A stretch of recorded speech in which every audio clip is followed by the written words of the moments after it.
तो दोस्तों आज हो गया 25 दिसंबर 2021। बिहार समेत देश दुनिया के बड़ी उतार समाचार लेके आए सिर्फ आपके लिए। चलिए फटाफट खबर शुरू करते हैं। उससे पहले चैनल को अब तक सब्सक्राइब ना किया हो तो फटाफट चैनल को सब्सक्राइब कर दें, लाइक कर दें, शेयर कर दें ताकि इसी तरह की खबर आप हर रोज देख सके। चलिए शुरू करते हैं आज की पहली बड़ी खबर। महाराष्ट्र में ओमिक्रॉन केसों की संख्या 100 के पार चली गई है। इसके बाद उद्धव सरकार ने पाबंदियों का ऐलान कर दिया है। इसके तहत रात 9 बजे से सुबह 6 बजे तक कर्फ्यू लगाने का फैसला किया गया है। आपको बता दें कि नाइट कर्फ्यू के दौरान 5 से अधिक लोग कहीं एकत्रित नहीं हो सकते हैं। आवश्यक सेवाओं को इस प्रतिबंध से छूट दी गई है। महाराष्ट्र सरकार ने शादी समारोह और धार्मिक आयोजनों में शामिल होने की सीमा भी तय कर दी है। दूसरी बड़ी खबर, कांग्रेस नेता राहुल गांधी ने शुक्रवार को कहा है कि हिंदुत्ववादियों ने हमेशा नफरत और हिंसा फैलाई है जिसकी कीमत हर समुदाय को चुकानी पड़ती है।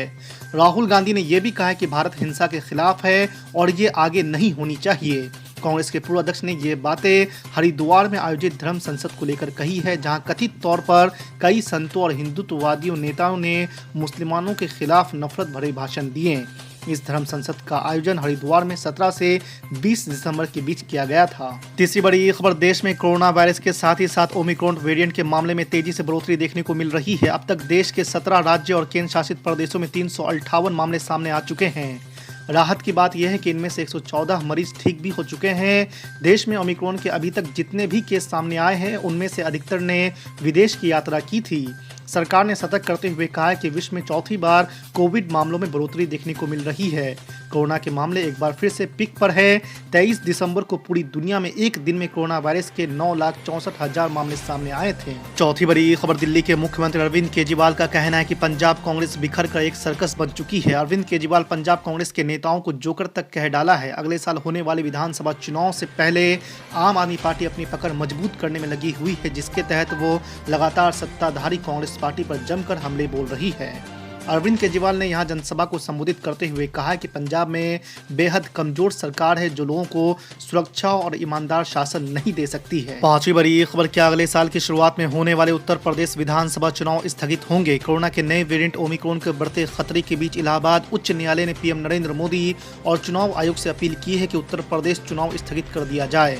इसको लेकर केंद्रीय मंत्री अनुराग ठाकुर ने कहा कि ये केवल चुनाव आयोग को तय करना है कि चुनाव होने चाहिए या नहीं।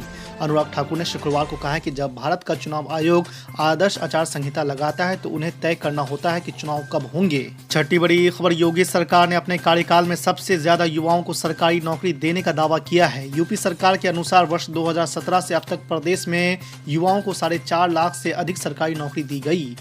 यूपी सरकार ने सरकारी पदों पर नियुक्ति को पारदर्शी बनाया ताकि बिना भेदभाव और भ्रष्टाचार के युवाओं को रोजगार मिल सके। योगी सरकार में अलग अलग आयोगों से भी 2.5 लाख से ज्यादा लोगों की भर्ती कर सरकारी नौकरी दी गई है। छठी बड़ी खबर, यूपी में अगले साल होने वाले विधानसभा चुनाव के मद्देनजर हर राजनीतिक दल और नेता अपने अपने समीकरण दुरुस्त करने में जुटे हुए हैं। इस बीच कांग्रेस को रायबरेली के विधायक अदिति सिंह के भाजपा में शामिल होने के बाद प्रयागराज में भी तगड़ा झटका लगा है।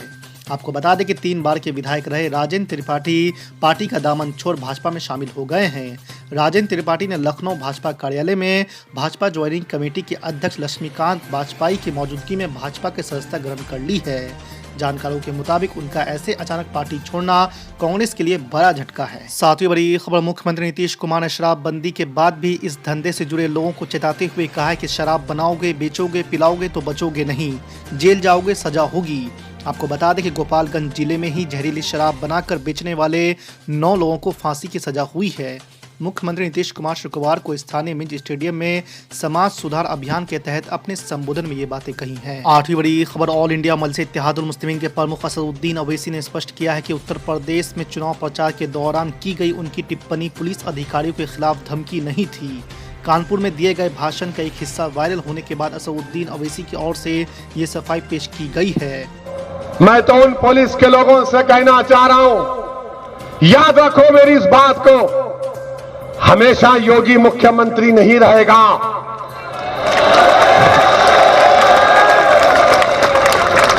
हमेशा मोदी प्रधानमंत्री नहीं रहेगा। और हम मुसलमान वक्त के एतबार से खामोश जरूर हैं, मगर याद रखो हम तुम्हारे जुल्म को भूलने वाले नहीं हैं।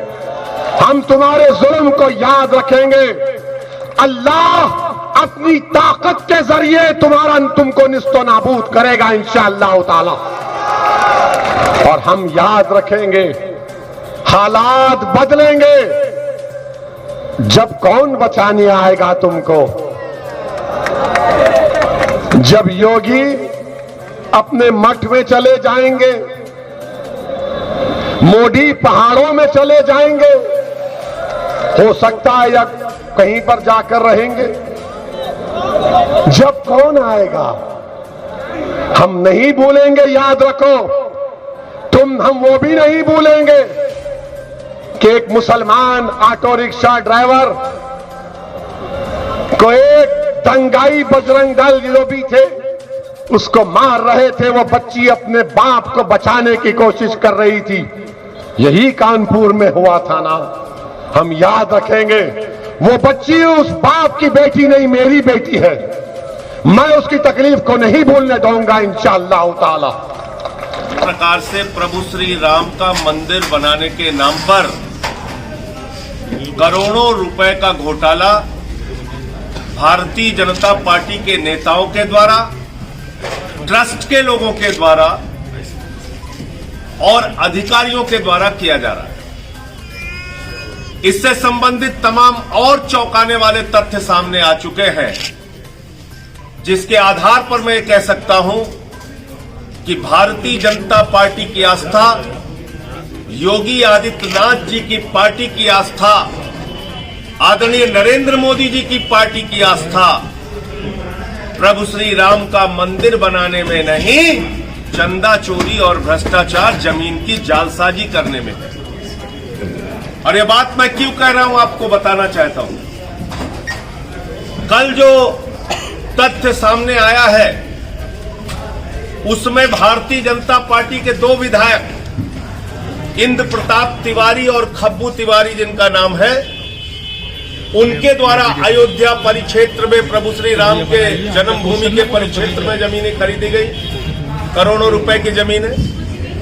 वेद प्रकाश गुप्ता जो अयोध्या के विधायक हैं, उनके द्वारा 5 किलोमीटर के क्षेत्र में अयोध्या राम जन्मभूमि परिक्षेत्र में वहां पर करोड़ों रुपए की जमीन उनके रिश्तेदारों के द्वारा खरीदी गई। जो अयोध्या के मेयर हैं भारतीय जनता पार्टी के, ऋषिकेश उपाध्याय, उनके द्वारा जमीनें खरीदी गई और उनका नाम पहले भी जमीन घोटाले में सामने आया था। इसके अलावा अयोध्या के कमिश्नर एमपी अग्रवाल के ससुर, उनके साले, उन्होंने जमीन खरीदा। अयोध्या के डीएम अनुज कुमार झा जो रहे, उनके पिता ने वहां पर जमीन खरीदा। अयोध्या के एडीएम पुरुषोत्तम दास गुप्ता, उन्होंने, उनके रिश्तेदारों ने जमीन खरीदा। अयोध्या के एसडीएम, उन्होंने जमीन, उनके घर वालों ने जमीन खरीदा।